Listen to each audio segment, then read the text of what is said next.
ناج البلاغہ میں لکھا ہے کہ جنگ صفین کے بعد کچھ لوگوں نے حضرت امیر معاویہ رضی اللہ تعالیٰ عنہ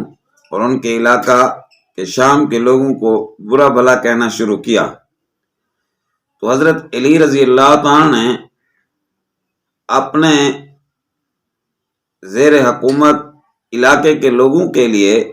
ایک مراسلہ بھیجا، جس میں آپ فرماتے ہیں کہ ہمارے معاملے کی ابتدا اس طرح ہوئی کہ ہمارا اور اہل شام یعنی معاویہ رضی اللہ تعالیٰ کا مقابلہ ہوا۔ یہ بات تو ظاہر ہے کہ ہمارا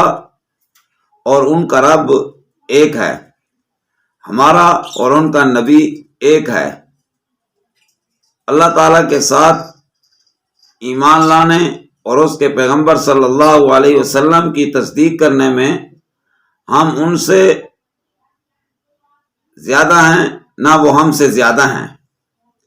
ہمارا اور ان کا دینی معاملہ برابر ہے۔ ہمارا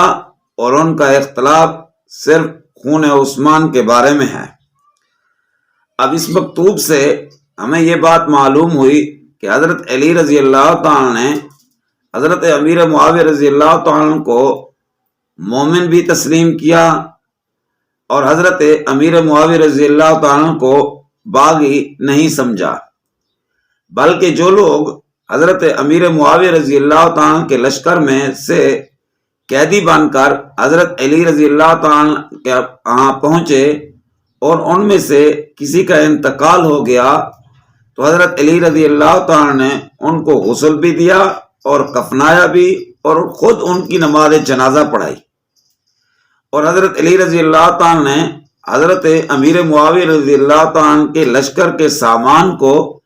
مال غنیمت بھی نہیں سمجھا۔ تو معلوم ہوا کہ ان کے آپس میں بہت گہرے تعلقات تھے۔ اللہ تعالی ہمیں ان دونوں فریقوں کی قدر کرنے کی توفیق دے۔